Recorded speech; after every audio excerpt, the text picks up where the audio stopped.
It's time. It's finally time to raise my grand tower of necromancy.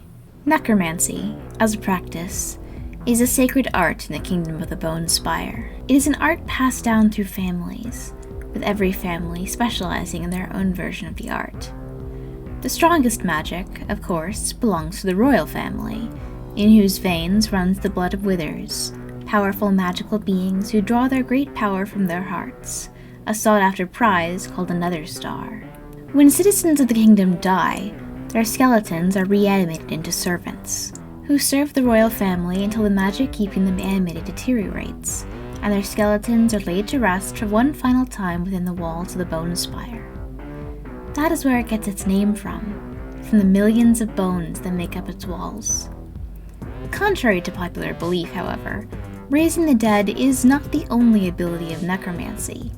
It is a rather all-purpose form of magic, in fact, the only difference being that its wielder must draw power from a source imbued with necromantic energy to cast their spells. Usually something already dead, such as bones, skulls, corpses, or dried blood, and sometimes, though very rarely, a living sacrifice is made, as the energy released upon the moment of death is especially great.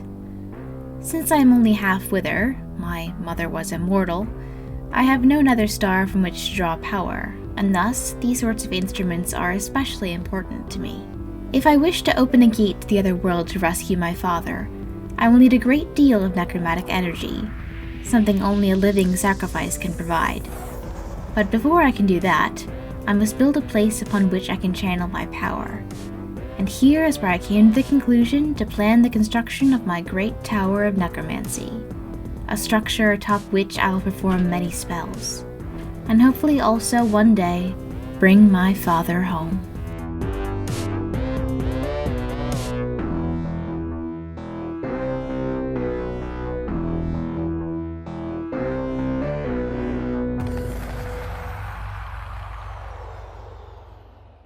And there she is, in all her glory, my beautiful necromancy tower. I'm just waiting for my cod to smelt over here, because, as you can see here, my food situation is looking a little bit dire. I've just had to use my fish bone here to get some food quickly. So I think my next project, now that the necromancy tower is all done, is going to be going back to working on getting a functioning fish farm. Because I tried that one, didn't work. I found out the issue with the other one that I was trying was that I wasn't using a fully maxed out fishing rod, which I had to scroll down into the comments of the tutorial that I was following to find out that a fully maxed out fishing rod was essential for the farm to run. So I messed up there. So we're probably going to be rebuilding the farm that we had there previously, which, no big deal, I still have all the materials anyways, so that'll happen sometime soon. But let's take a look at the necromancy tower over here. This was a beast of a build, but it was insanely fun. I used mostly deep slate, as you can see, with a little bit of junglewood accents in the fence posts, a little bit of leafage, of course our signature purple stained glass windows that we have everywhere, and I used some bone blocks as accent color, and I think that turned out fantastic. It's just a really nice, like, bright white color. I think it adds some really great contrast. Plus, it's just a block that I happen to have a lot of nowadays because the Witherskull farm has been working amazingly. Oh, speaking of base improvements, I've also added a little bit of pathing around here, planned out a little bit more of what I want this area to look like, added in an artificial stream here that leads back to the zombie spawner farm, so that's a little bit easier to access. And I also did a little bit of work and designed a lamppost. I think this is pretty cute. I'm not sure if I'm 100% set on this, but I do like how it looks, and it's got both the 2 lanterns and the daylight sensor on top, set to nighttime of course, so that these turn on and illuminate the paths when it gets dark out. I was having quite a bit of issue with mobs spawning and attacking me while I was building this. You might have seen some of that in the time lapse, So I thought I might start to do something to remedy that. So if I take a walk inside here, there's not much yet. It's actually kind of dark in here. Sorry about that. Because I haven't put anything in here yet, except for this bubble elevator. You might have noticed there is a little bit of a design flaw. There is no way down. Yeah, so all you have to do to get out of it is just jump off. Whee! Completely practical design, I promise. I've also added these sort of like little sewage drains. I don't know what I want to call them, sewage drains, but they're just sort of like drains that go into the river here. I thought it added a little something to the sides of this little hill just to make it a little bit more interesting. And I actually ended up really liking them, so I think I might want to add some up there, sort of break up that flat wall. So you might be asking, Wither Rose, what are you going to put inside of your necromancy tower? Well, for one thing, there's not a whole lot of space. So it's pretty much just going to be decorative. I'm gonna make it look all cool and magical inside, but it's not gonna be too functional as far as gameplay goes. I might add a basement that you can access from the ground floor there, and maybe even have the drains connect into the basement so that perhaps Bee or some other aquatic person could swim into the tower. I'm so proud of that ring, by the way. Also, shout out to Queenie for helping with the roof. You might have seen the time lapse there. She did the, cone shape of the roof. And then I came back in and detailed it, added the windows and the lanterns and the bone blocks. And of course, the giant ring around the outside, which is probably the most difficult part of this whole thing. Actually, no, I take that back. The roof was the most difficult part because they had to pay Queenie to do it for me. So while we're here, let's decorate this thing, shall we? So I did actually get some decorating done. As you can see here, we've got a lovely space for magic doing. Of course, I've got a little potion set up here, space to store my books and such. And if I come all the way up here, I move my enchantment setup over here. And this is a fantastic use of this space, and it ended up a lot more practical than I was expecting it to be. I did all this on stream, twitch.tv/TVRose live, by the way, and we hit 200 followers, which was amazing. But something else interesting happened on the stream that you may want to take a look at in this clip here. Well, they make burrows and tunnels now if they didn't before. I heard an explosion. No, there's no explosions. No explosions are happening right now. No, nothing. Rabbits better change their behavior to suit my Minecraft. Oh, sorry, I haven't looked at chat in a while. Rose, can you give tips to people who want to do Minecraft YouTube? I can. Well, for one thing, I have a whole video on my YouTube channel with tips and tricks, if you wanted to check that out.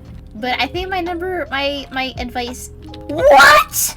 What do you mean? Pop quiz part 2. When golden apples were first introduced, how many hearts did they heal? Ka-ching!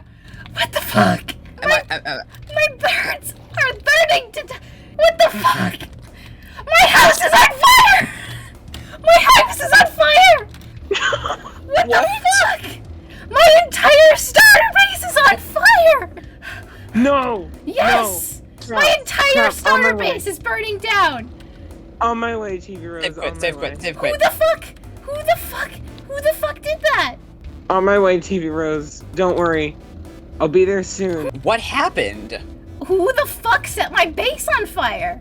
It might have been a ghast. How did a ghast get through my portal? It shoots, the fire charges can be shot through the portal. There are no ghasts near Rose's portal. Yes there were. What the fuck? So, what I think happened was ghast. I think it was a ghast. Because, when I came out of the portal, there was a ghast flying around in the nether, and it did shoot at me. I killed it, and I think it might have shot into the portal and come out through here, because that is something that can sometimes happen. Now you get to rebuild. Think about it that way. I don't want to rebuild. All my parrots are dead. There's a parrot here. I know, this is my last parrot. Ether is the only one left. From Genshin? From Genshin Impact, I know. Ka-ching is dead. Lillian is dead, and my entire tree canopy is gone, and most of my bottom floor. See, this is just a metaphor for how society treats people. Society is fucking... Society, man. This society that we live in these days, man. Repair it with different blocks? That's an idea. You know, what if we made the canopy out of like glass or something? What if we made the canopy an amalgamation? Take your time. What if we made the canopy amalgamation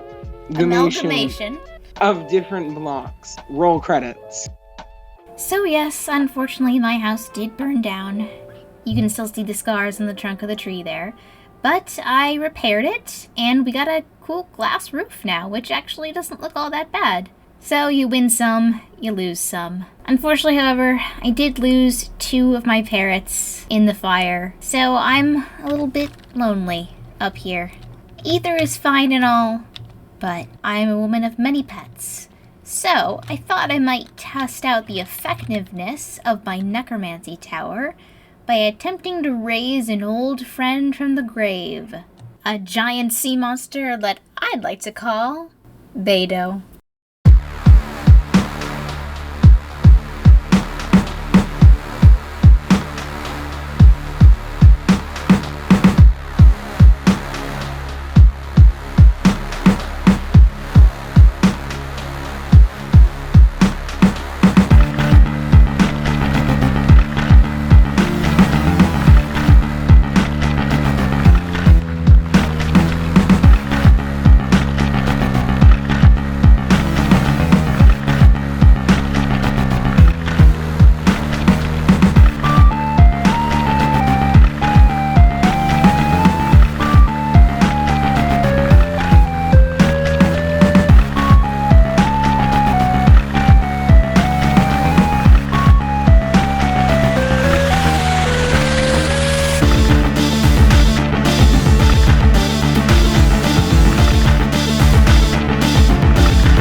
Right. Well, as you may have guessed by the nice amount of levels that I've got down there, I have just spent a couple hours AFKing at the Witherskull farm to be able to stock up the shop. And speaking of the shop, I am so happy with how this turned out.